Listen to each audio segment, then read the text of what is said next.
Culture et patrimoine du judaïsme, une émission présentée par Emmanuel Attias. Chers auditeurs, bonjour. Un fait historique s'est déroulé cette semaine. Alors que le monde a les yeux rivés sur l'Ukraine, où sévit actuellement une guerre de grande envergure, un événement majeur pour le monde juif s'est déroulé en ce début de mois de mars 2022.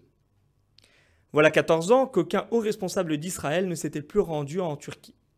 Ce mercredi, le président turc Recep Tayyip Erdoğan a souhaité ouvrir une nouvelle voie dans les relations entre son pays et l'État hébreu sur fond de collaboration énergétique. C'est à cette occasion qu'il a accueilli le président d'Israël Isaac Herzog pour une visite d'État officielle. Les diplomates parlent déjà d'un véritable tournant qui pourrait amener à un réchauffement durable des relations après une dizaine d'années de brouille sévère entre les deux États. Accueilli avec les honneurs, au son de la Tikva, et par un cortège précédé des drapeaux turcs et israéliens, Isaac Herzog s'est rendu mercredi après-midi au mausolée du fondateur de la République turque Mustafa Kemal, conformément au protocole. En effet, tout visiteur officiel étranger doit débuter son séjour en Turquie par la visite de ce haut lieu symbolique à Ankara et signer le livre d'honneur après un dépôt de gerbe. La rencontre s'est ensuite poursuivie par des échanges sur la sécurité de la région, et notamment sur la sécurité énergétique, à l'heure où la plupart des pays européens cherchent à réduire leur dépendance du gaz russe. Notre objectif commun est de stimuler et de revitaliser le dialogue politique entre les deux pays sur la base d'intérêts communs, tout en respectant les sensibilités mutuelles. Le renforcement et le développement des relations entre la Turquie et Israël sont d'une grande valeur pour notre pays. La Turquie connaît depuis quelques années une crise économique croissante et peine à restaurer son aura diplomatique des années 2000. Les accords d'Abraham, signés par Israël avec des États arabes du Moyen-Orient ces derniers mois, ont fini de convaincre Ankara qu'il était temps de reprendre les échanges avec son ancien allié économique et stratégique des années 90, Israël. Mais la crise diplomatique qui règne entre l'État hébreu et la Turquie depuis l'arraisonnement du navire Mavi Marmara de la flottille pour Gaza en 2010 a totalement réorganisé la donne géopolitique régionale.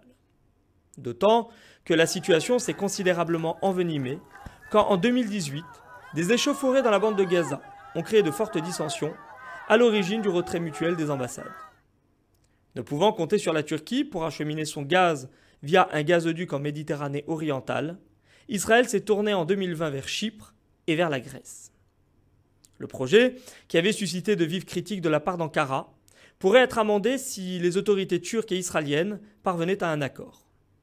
En effet, le président Erdoğan souhaiterait revenir au plan d'origine, sans pour autant renoncer à l'attachement qu'il porte à une solution à deux États au Proche-Orient et au statut de Jérusalem.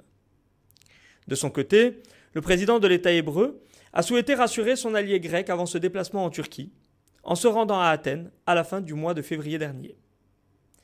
A noter que l'ambassade israélienne s'est rendue également jeudi matin à la grande synagogue d'Istanbul, Neve Shalom, pour une rencontre avec les membres de la principale communauté juive de Turquie et avec son éminent représentant, le grand rabbin Yitzhak Aleva. Une manière de rassurer la plus importante population juive dans un pays musulman, mais dont l'exode semble devenu depuis quelques années inexorable. Les derniers chiffres disponibles parlent de 14 500 à 15 000 juifs en Turquie, principalement établis à Istanbul et dans une moindre mesure sur la côte occidentale, à Izmir. Pour retrouver cette chronique et consulter la bibliographie qui en a permis l'écriture, je vous invite à consulter ma page YouTube Patrimoine et culture du judaïsme.